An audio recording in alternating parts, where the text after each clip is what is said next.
It was Sunday night, August 15th, 1971. The most popular show in America, Bonanza, was suddenly interrupted. Millions of Americans looked at their television screens and saw President Richard Nixon. He looked calm, he looked confident, but he was about to commit the greatest financial heist in human history. In an 18-minute speech, he uttered a phrase that would destroy the American middle class. He said he was directing the Treasury to suspend, temporarily, the convertibility of the American dollar into gold. Temporarily. That was the lie that broke the world.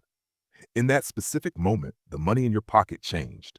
Before that Sunday night, a dollar bill was a receipt. It was a physical claim check for a specific amount of gold stored in a vault. It had intrinsic value. You could trust it because the government couldn't create gold out of thin air. But after that broadcast, it became paper. It became a promise from a government that was trillions of dollars in debt. Since that moment, the U.S. dollar has lost 98% of its purchasing power. Your savings didn't vanish because you spent them. They vanished because the rules of the game were rewritten in secret over a single weekend by men who knew exactly what they were doing.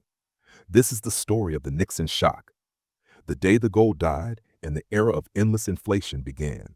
To understand the crime, you have to understand the vault. You have to rewind to 1944. World War II was ending, Europe was in ruins, and the world's superpowers met at a hotel in Bretton Woods, New Hampshire, to decide how the global economy would survive. The United States made the world an offer they couldn't refuse. America essentially said, look, we have 2/3 of the world's gold. We are the safest bank in town. So let's make a deal. The deal was simple. Every currency in the world, the British pound, the French franc, the yen, would be pegged to the U.S. dollar. And the U.S. dollar would be pegged to gold at exactly $35 an ounce. It was a system of trust. It meant that if France or England ever got tired of holding paper dollars, they could walk into the U.S. Treasury, slam their cash on the counter, and demand physical yellow gold in exchange. For 20 years, it worked.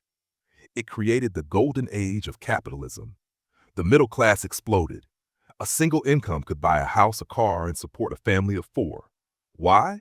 Because the money was sound. The government couldn't just print more of it whenever they felt like it.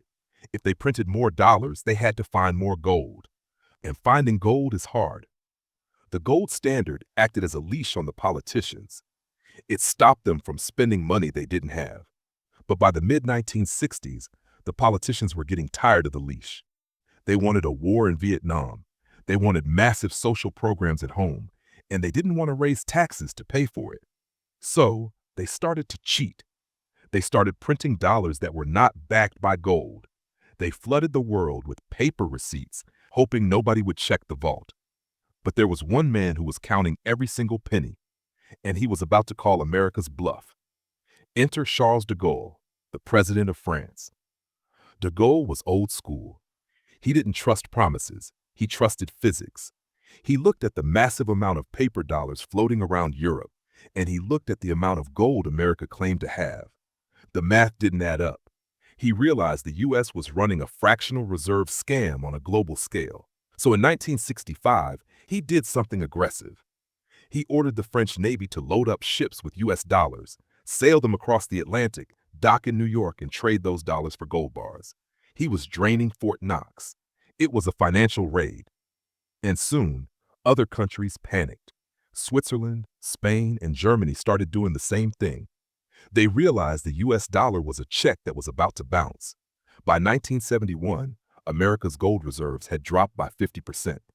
The Treasury was bleeding out. Richard Nixon was now president, and he was cornered. If he let the gold flow out, America would be bankrupt. But if he stopped the gold, he would be admitting that the dollar was a lie. The rumors started swirling on Wall Street. Traders were betting against the American economy. Nixon had 2 choices. Option A, stop printing money, raise interest rates, and plunge the U.S. into a painful recession to save the integrity of the dollar. Or option B, break the promise, screw the foreign allies, and change the rules of economics forever. Nixon chose option B, but he couldn't do it legally. He had to do it like a thief in the night. On Friday, August 13th, Nixon secretly summoned his top financial advisors to Camp David. He told the press it was just a casual weekend get-together. But once they were inside, the phones were cut. No one was allowed to leave. Inside the room, it was chaos. His advisors argued for 48 hours straight. They knew that if they closed the gold window, meaning if they refused to swap dollars for gold, they were effectively declaring bankruptcy for the United States. Treasury Secretary John Connally famously told the European ambassadors during this crisis, "It's our currency, but it's your problem." That was the attitude. They drafted the speech. They decided to frame it as a patriotic move. They would call it a defense of the dollar rather than a default. When the markets opened the morning after the speech, chaos ensued. The dollar plummeted. But here is the trick, the magic trick that kept the U.S. in power. Because every other country held dollars as their reserve, they couldn't let the dollar fail without destroying their own economies. They were trapped. The U.S. government had essentially forced the world to accept paper instead of gold. And once the tether to gold was cut, the printing presses could run at full speed. And run they did. If you look at a chart of the U.S. money supply, it is flat for nearly 200 years. Then you hit 1971, and the line goes vertical. It shoots straight up. This is why your grandfather could buy a house for $15,000, and you need $500,000 for a studio apartment. The house didn't get more expensive. Your money got weaker. Nixon promised it was temporary. It has been over 50 years. The gold window never reopened. This ushered in the era of fiat currency. Fiat is Latin for let it be done. It is money because the government says it is money. It has no value other than your faith in the politicians who print it. Economists call inflation the invisible tax. You don't see it on your pay stub. You don't file it with the IRS. You pay it every time you buy eggs, gas, or rent a home. When they print money to pay off government debt, they are diluting the money in your savings account. They are stealing your time and your labor. Since 1971, wages for the average worker have barely moved when adjusted for real inflation. But the wealth of the top 1%, it exploded. Why? Because the rich own assets, gold, real estate, things that go up when the dollar dies. The poor and middle class, they own cash. And in a fiat system, cash is the one thing that is guaranteed to lose. 1971 wasn't just a boring year in economic history. It was the year the game was rigged. The question is, now that you know the rules have changed, are you still playing the old game? Or are you preparing for what happens when the printing press finally breaks? This is the hidden history of your money. If you want to uncover more secrets about how the financial system actually works, make sure you subscribe to Wealth Archive. We don't just tell you what happened, we tell you what it cost you. I'll see you in the next video.